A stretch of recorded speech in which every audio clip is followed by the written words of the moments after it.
everybody for showing up. This is a problem that we were hoping to have was a packed room, and we have that. That shows a lot of interest in our town and village, and that's just a wonderful thing. So thank you very much for coming today. This is just a great turnout on a beautiful, beautiful day. So where else would you want to be other than right here? Right now. It's not a Bills game, so right here, right now. So if it wasn't a Bills game. So thank you again for coming. So we're going to get started, and I'm going to introduce our committee. Anybody walk around with the sticker-ons on our steering committee that's here? Most everybody's here from our committee. And then the Pashek Planning Group is the consulting firm that we had hired to help us put this comprehensive, implementable, comprehensive plan together for our town and village. It's something that we've been trying to do for a long time, and we're finally moving in that right direction. So I want to thank you guys for coming. I want to thank those that provide the food. So Lighthouse Grocery got us some great donuts and cider. I want to thank them. And I want to thank Karen from Music for Your Mouth uptown. They provide the cookies and the coffee. And we're looking for an establishment out in the town and one in the village to help provide the food here. So that really worked out great. So thank you guys for doing the wonderful places to get food at. So thank you. So we'll get started. I'm going to introduce Jenny Easton from Pashek Planning and Jim Pashek and Lisa. Lisa. So we're going to turn it over to them. So there's a lot of interactive things that we're going to do. You'll see tonight as they walk us all through this and kind of tell us where we are with our plan at this point. We really need public input to help us move along and get things in place that we know the public is looking for. So Jenny, thank you. Great, thank you, Scott. Hello, everybody. Thank you for being here on such a beautiful evening. First, there are 5 chairs remaining up front. If anybody would like to have a seat. I know nobody wants to be in a direct line of fire here. If your knees get wobbly or weak, please come join us up front. So we'll provide a brief overview presentation of where we are in the process, and then the goal is to hear from you. So I'll try to keep things pretty brief, especially for those of you standing, so nobody locks their knees and passes out. We'll get you up and moving. First, I would like to ask Lisa to explain the beautiful artwork you see around the room. Yeah, thank you. So where's Jessie? There she is. So I want to give a shout out to Jessie and her team from the Summer Playground Program, because they gave us some time on a rainy day to come in and work with the kids to just kind of find out what they are interested in for their community. And the artwork around the room reflects that. So I really encourage you to take a look around. We did 2 groups. They were on tables, so half of them are upside down when you're looking at it, I understand. But I mean, the kids were amazing and really reflecting some of the things that they recognize about their community. In particular, like areas around recreation, but also just recognizing, climate change, for example, that the lake is not available for the kinds of activities that even they remember as young children, right? So they have proposed some alternative sort of ideas and different economic development kind of opportunities, and we just had a ball with them. Jessie, do you want to say anything about the project? Just thank you for allowing the young kids, because I know it's usually a population that gets overlooked. They don't often get their input heard, so we do appreciate that you asked the young kids and you made the time to come visit us. Thank you. It was really great, and like I said, I noticed a couple people, your children are on these, and their hands are on them, so really take a look and enjoy. Thanks. And the ideas are really good, so when you move around the room, please enjoy them. So in terms of expectations for the evening, we'll present a little bit about this planning process, why the town and village are undertaking it, what it is we're working to accomplish, and how we're approaching it, what we've learned so far along the way in the process. And then we want to get into a conversation about key issues. So we'll explain what those are, and we're looking for input from you tonight on whether what we've heard so far is the right direction to take the plan. So as we think about how we're forming the key issues we're going to build the plan around, are we framing them right? Did we hear everything we needed to hear? Are we solving the right problems for the next 10 years for the town and village? So primarily we want to hear from you. I'll try to keep things brief. So Jim and I are planners based in Pittsburgh, known for specializing in the implementable comprehensive plan. It sounds so self-evident, so obvious that you would want a plan to be implemented, right? Traditional comprehensive plans, if you've ever seen one, look like encyclopedias of planning topics. So there's a chapter about the environment, and a chapter about the roads, and a chapter about housing. And they tend to focus primarily on the collection and communication of data. So we generate a lot of maps and a lot of facts without going too far down the rabbit hole of what that means for the next 10 years. Traditional plans often have a laundry list of recommendations, maybe 100 recommendations for a community to go out and do, without a lot of focus on priority or a roadmap for how to actually get those things done. Who is paying for these projects? Who is doing the projects? How do we keep track of what's being done during the next 10 years? So by contrast, our approach to the implementable comprehensive plan is meant to be more practical. We spend less time collecting data for its own sake and more time listening to the community about what problems, what opportunities are the most important, and then figuring out, kind of taking a deep dive into how we address those things. How do we build momentum? How do we build capacity to actually get things done? So we're focused on the topics that are relevant and important to people. Those are sometimes messy intersectional issues that are not as clean as like housing, but concern maybe a specific location in the community and how you want that to flourish over the next 10 years. We organize planning the way people think, the way that your elected officials think, so that we set up action steps that are easy and defensible to fund and do. We want to give your elected officials a lot of confidence the plan represents what you want to see happen so that they then go ahead and fund and accomplish these things. We devise practical, workable recommendations, so we spend the process trying to understand the capacity that exists here and the constraints. What are we working with economically, politically, and otherwise? What's actually possible? What's feasible? That needs to inform the recommendations the plan contains. We recruit partners along the way, kind of get implementation focused folks on board. So those are other community organizations, citizens, maybe groups that might be interested in a certain project or initiative, and activate them during the planning process so they can be involved in whatever happens next. And get local ownership and commitment to implement. So your being here tonight is a really important part of that. This needs to be the community's plan. It is not the Jim Pashek plan for Chautauqua or Mayville, but something that belongs to you all, that you helped create, that you're here tonight to help us figure out. So we have two main phases, and we'll move pretty quickly through this. But just to give you a general sense, the first phase, which we're approaching the end of now, is all about listening to the community and understanding the community's needs. So we convened our steering committee. These folks have been, if you wouldn't mind raising your hands for a little extra recognition, have done so much work to promote this project within the community, to help us get it going in the right direction, to help plan engagement. They're also working to help us interpret the results of engagement. So our conversations tonight, everything we hear, the committee will help us translate into the next stages of the plan. You may have seen a survey. I hope you filled it out. That was part of phase one, getting the word out about that. We just now have a project website live at chautauquamayvillefuture.com. So I'll pass these cards around. If you scan the QR code and are interested in following the project, you can enter your email address for updates.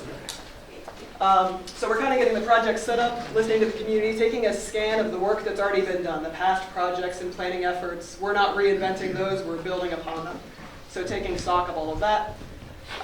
As we get toward the end of phase one, we're starting to hear similar themes arising over and over again. So from the interviews we've conducted, from the survey results, kind of things that have been unimplemented for past planning efforts, the priorities we're hearing from the community are starting to take shape. So those are the key issues you see around tonight. We're now working to refine those and make sure we're capturing them accurately, that these are the things that you want to see this plan address. So we'll update the elected officials when those have been kind of finalized and move to phase two, which is drilling down for solutions and opportunities. So that's when we dive deep into each of the key issues and figure out what solutions are available and what roadmap will get us to the change and the improvement that you would like to see. So we have different activities we do to kind of flesh those out, but it's about researching these issues, really understanding them, building capacity and plans to get things done. We get really detailed on some of these things, so where there's a physical kind of capital infrastructure improvement, we'll estimate probable cost, we'll do design work, we want to get the action steps as far down the road toward being completed as we can during the planning process. So just to briefly highlight some of the things we've done along the way, the key person interviews. We have a long-running list of people, maybe some of those in the room we have interviewed, and people yet to be interviewed. Those continue throughout the process. I think we're maybe 15 interviews in at this point. If you would like to be interviewed, or if you know somebody who should be interviewed to provide a more in-depth perspective on one of the issues around the room tonight, let me know. We'd be glad to talk with anybody about the plan. Our survey you may have seen out and about this summer was pretty broad in nature, just 2 questions. What do you like best about our community? And if you could improve or change just one thing, what would it be? So 295 responses came in, and they were really rich in terms of being open-ended and providing a lot of detail on people's thoughts and opinions. So thank you to everybody who submitted comments on this survey. The themes, I think, tend to track with some of the key issues that are emerging from the interviews and from the survey that some of you may have seen in 2022. Kind of interesting, when we started asking whether people were affiliated seasonally or year-round with the town or village, it was about half and half. So some of the main themes that were occurring in this output, some of the things you all might have highlighted if you participated. The natural beauty and outdoor activities are a big favorite thing to people who live here about the community. Small town charm, the friendly atmosphere, the kind of collegial spirit you all have. Community and friendliness, the sense of care and kind of mutual concern among residents, the cooperative spirit. Those are beautiful things that are really hard to cultivate. So the fact that you have that is incredible. Convenience and amenities, meaning the village, its walkability. You have a grocery store downtown, that's incredible. Cultural and social offerings, the many wonderful events, the variety of things there are to do here, and rural and historic appeal. So those are the things that ranked highest among what you like best about the community. With regard to what you'd improve or change within the next 10 years, these categories capture a lot, and I think we'll explore some more of this around the room tonight. Revitalizing the community, so that has to do with vacant storefronts, more dining, more shopping, more local businesses, supporting and sustaining local businesses that are already invested here, entertainment, events, recreation opportunities.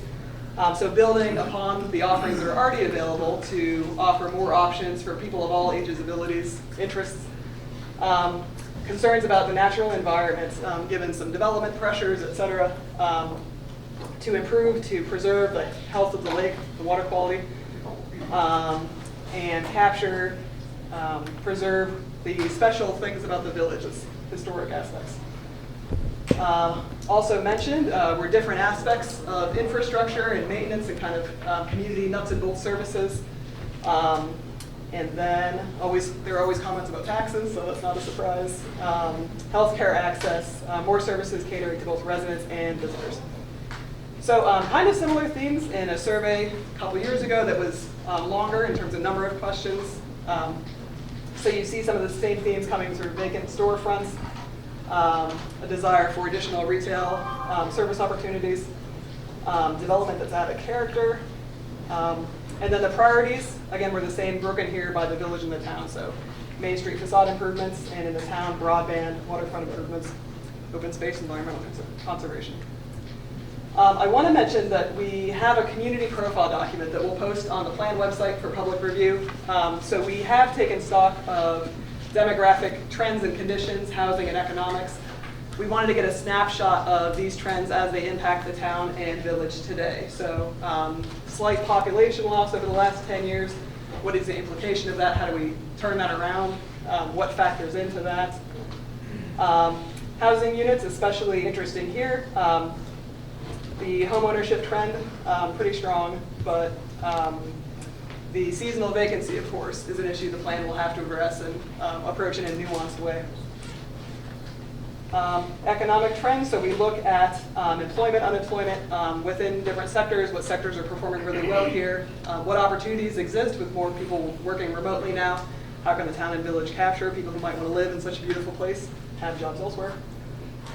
And we do a lot of mapping, so here in the report you can expand in more detail, mapping that chronicles land use as it stands today, natural resources, so sensitive areas of environmental concern, recreation and trails, so we can start thinking about how to build upon those assets. Prior plans and studies, I just want to mention that these are things that we have not left in the dust. So a prior 2015 survey, again, mentions some of the same concerns we're carrying forward. And then these planning efforts we take into account. We evaluate what has been completed, what is yet to be completed, what is still relevant, what is maybe less relevant now than when these studies were completed. Members of our committee have been out and about in the community this summer. Maybe you've seen them at an event or a place with high foot traffic. So they had a lot of conversations that we are taking into account as we move into the next stages of the plan. So some of you may have had conversations with them about key issues or your top concerns for the next 10 years. We have documentation of all that, and it's really important as we move forward. As you see here, the youth engagement falls into that category as well. So I'm going to ask Jim to tell you a bit more about how these themes that we keep hearing factor into the plan itself, the document we create. All right, so we take all of these various kinds of public input and we kind of weave them together like a tapestry. So we have the surveys, we have the interviews, we have the public meeting tonight. All of these kinds of things we take into effect and try to figure out from that what are some of the most important issues in the community. One of the things we found as part of an implementable comprehensive plan is that if we tell you that you as a group, as a town, and as a village need to work on about 30 or 40 key issues, nothing happens. We've seen it again and again and again. So what we try to do is focus on 3 or 4 major things. There will be other issues that we'll work on in the next plan. And there will be issues that maybe get blended in with other key issues, like land use can cover lots of things. And so we're kind of looking at those things. But as part of developing these ideas, we coalesced around a few of them, and you'll see the posters around. So we've got over here behind you, that's the land use development, land use, so all kinds of issues related to land use. We've got community livability. So there are a variety of aspects that we kind of clustered under one topic called community livability. You'll tell us whether that makes sense or not.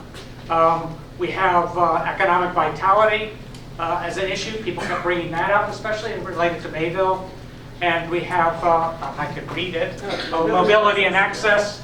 Tonight is what we'd like to do is have you circulate around. Hopefully there will be members of our steering committee at each of the places, and they're going to listen to your thoughts about each of these topics. So the feedback you provide tonight we'll take back to the committee so we can kind of fine-tune and finalize key issues that we'll then build a plan around. So the plan, if we decide that these are the 4 main categories, we'll start diving deep into each of these to figure out what objectives, what goals, what solutions the plan will address. So if you're interested in following that progress, and I hope you are, we'll keep our website updated at chautauquamayvillefuture.com. You can sign up for the email updates. And then we'll be coming back to the public as the plan continues to develop to gain your feedback on whether we're getting things right. Absolutely. I have to say that I've really enjoyed your steering committee that you've appointed. They're amazing people, and they just really want to do the right thing. And I'm really appreciative of all the members on the steering committee. They've been great. So what I'd like to do is have you move your chairs around so that you can cluster around each of these boards and start to do those kinds of things. No, you don't want to move your chairs. Well, then you'll just have to yell at Rick when you want to talk about economic development. You'll have to yell at him across the room. So go ahead, tell us what you need to know.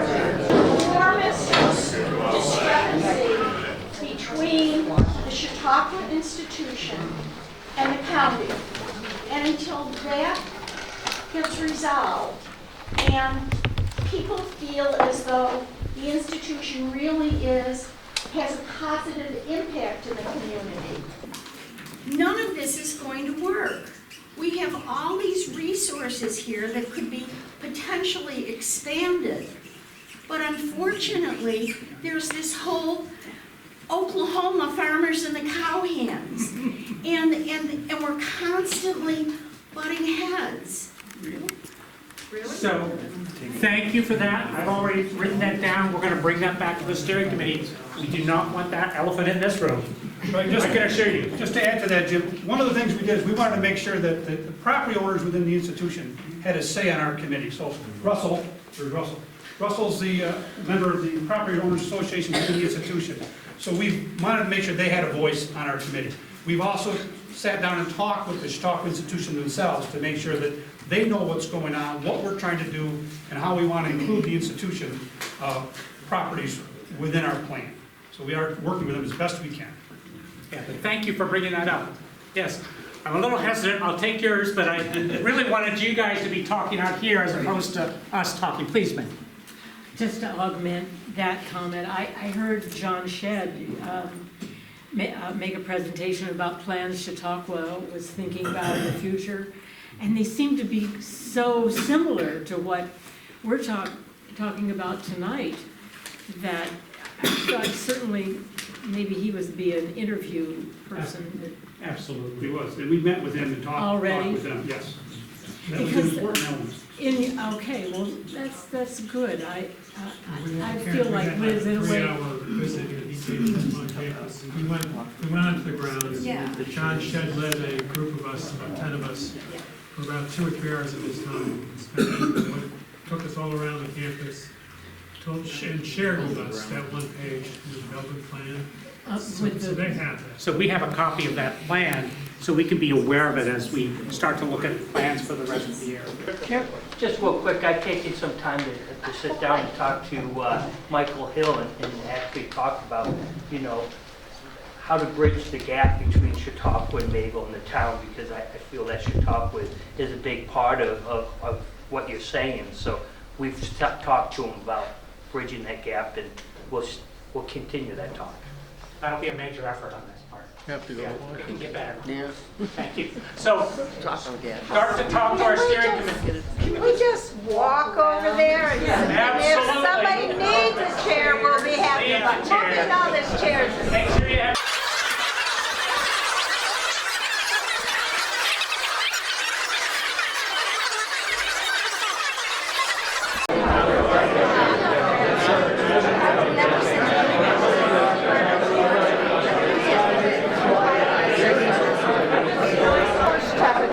Not touch chocolate. I mean, they would have,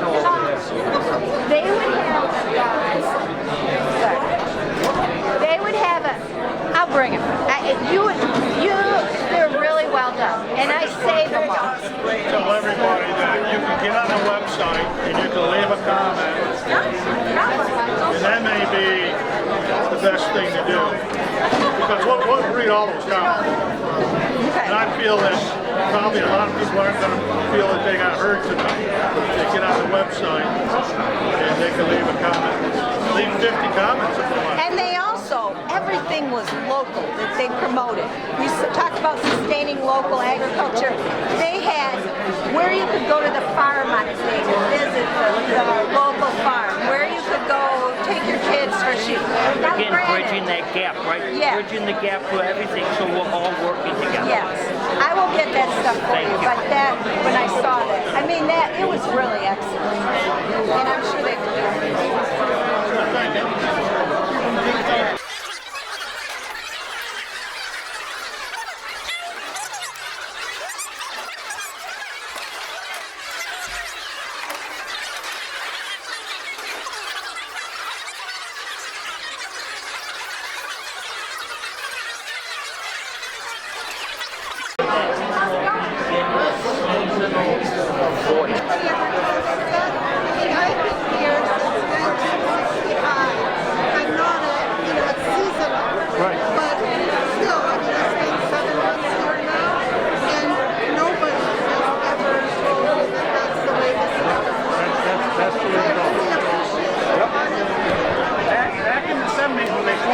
Chautauqua Heights Water and Sewer District, they went to a certain boundary that people wanted to get in. And the point was not part of that. Down into Whitwell was not part of that. Now they do want to get in. So now we have to change the district boundary lines, form a new district, stand it out, and then start that infrastructure work.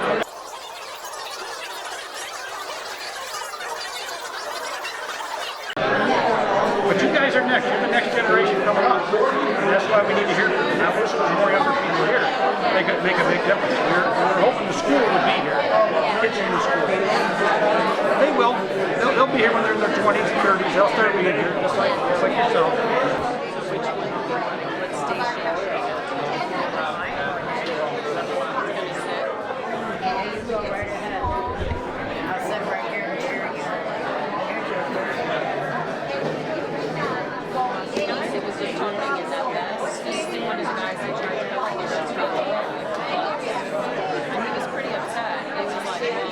You didn't have your hours. I'm like, and I went and looked at all of our public hours. Everything is substituted.